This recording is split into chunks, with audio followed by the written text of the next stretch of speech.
Bulldogs. Today I'm going to be continuing our reading of the one and only Bob. I hope you've enjoyed it so far. I know I have.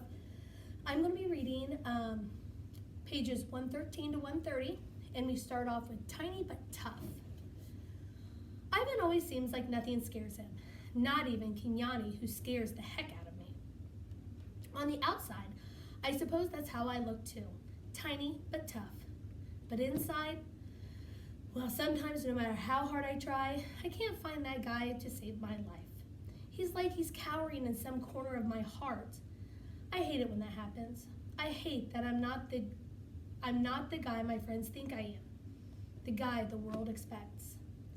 I keep waiting for things to go bad on me, worrying that my nice tiny little dog life will blow up in my face. I think George is a worrier too. He'll get up in the middle of the night and head to the kitchen sometimes. His old slippers scuffing on the wooden floor. I always hear him, always join him. When he opens the fridge, the light spills out like maple syrup on a hot pancake. Wonderful scents drift my way. Leftover meatloaf, stinky cheese, expired yogurt that someone might as well eat, and it seems like the dog is the safest bet. The smells rain around me, and yeah, my tongue starts hanging out, and I nudge George's PJ'd leg. "You can't sleep either, huh?" he'd say. Or maybe, "I can't tell if you have insomnia or just a very acute sense of smell." Both, actually, I'm thinking. I wait. He usually makes himself a PB&J with banana, which is good with me because the crusts are where you really get the fun chew factor going. Now and then, after we eat, we sit on the back porch and George scratches my ears, especially my right ear. It's my favorite. I understand his worry, I think. George works so hard. His wife was really sick for a long time, and he loves his daughter so much. Sometimes when Julia climbs on the school bus, I'll watch George watching her. All the caring and concern is painful to smell, especially the briny scent of stray tear he'll flick aside with the back of his hand like sea spray. More than once, George and I have dozed off together. That's the best kind of snooze, if you ask me. Good, warm, safe in someone's arms asleep. Not talking. Often when I'm with Ivan, we don't even bother talking. We just look out into his domain at the green grass and the crazy babies and the swaggering juveniles and the hardworking females, and we think of nothing and we think of everything.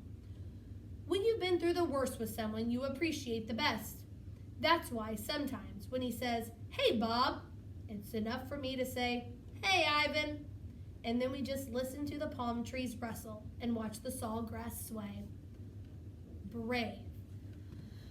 Once when we were still at the mall, I told Ivan how brave I thought he was. The way he put up with everything that had happened to him and never stopped being a good guy. Ivan just looked at me, cocked that big old head of his, and nodded a bit. "That's not brave, Bob," he finally said. "That's just knowing what I can't change." "Well, I call it brave," I said. "I call it a crazy brave."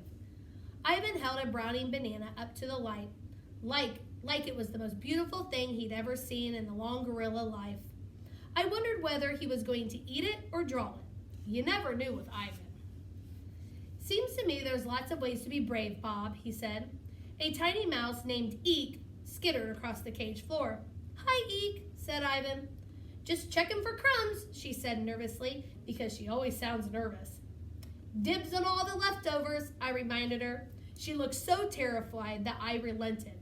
"Over there behind the tower, old Carrot Top." "Respect, Bob," she said, scampering off.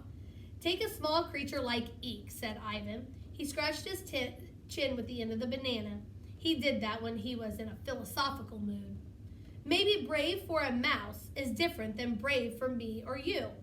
He looked at me fondly. "You're the bravest dog I've ever known." "I ain't brave," I chewed on my tail, avoiding his gaze. "You are, Bob, untamed and undaunted," said Ivan, and he chomped off a hunk of banana. He offered the rest to me, but I shook my head. I wasn't feeling hungry. Also, it was mostly just peel. "That's just my shtick, my routine," I hesitated. "I mean, sure, I'm tough compared to, say, Eek, bar pretty low. You're too hard on yourself sometimes, Bob. I met his eyes. He has these dark brown, deep-set eyes. Kind ones. Eyes that make you want to admit things, confess all your failures. Once, when I was little, just a pup, I did something. Ivan waited patiently. Ivan is the king of patience. I felt myself dashing into the dead-end tunnel I couldn't escape. I didn't want to go there, not even with Ivan. Never mind. I'll do that when I'm anxious. I'm just rambling. Bob, are you okay? Ivan said. You know me, Ivan. I'm always okay, always. I slipped away before he could ask me any more. Ruby. Uncle Bob! Ruby races over, glomp, glomp, across the broad field that's part of the elephant domain. She's so cute when she runs, like she's determined not to trip over her trunk. Ruby adores me. I make her laugh. I read the room. I lighten the mood. I gotta admit, I am kind of adorable. When I'm with Ivan, I think, pal, we've been through a lot, you and me. We are survivors. When I'm with Ruby, I think, girl, look at you. Hard luck passed, and here you are, so much happier and so loved. Ruby, like Ivan, was plucked from Africa as a baby. She ended up in a circus that went bankrupt, then got shipped off to Max Mall. Ruby was taken by dear old Stella. When Stella passed away, Ivan stepped in to play. Well, elephant dad, I guess. I did my part too, not because I felt like I had to. It just made life easier. Elephant toddlers are a handful. You think humans are bad? Try putting 200-pound baby elephant in timeout. Ruby's family. Little Ruby seems much more content at the park surrounded by her new herd. Old and young and in between. They spoil her like you wouldn't believe. She deserves every minute of it. Kid had a rough start. Seems elephants hang out in packs of females. Now that she's at the park, Ruby has adopted sisters and aunts and grandmothers galore. In the wild, the elephant guys head off once they're old enough and do their own thing. Sometimes I lose track of who's among the elephants because they're always taking mud baths, scrambling their smells. By the way, what kind of animal actually likes baths? Mud? Sure. Baths?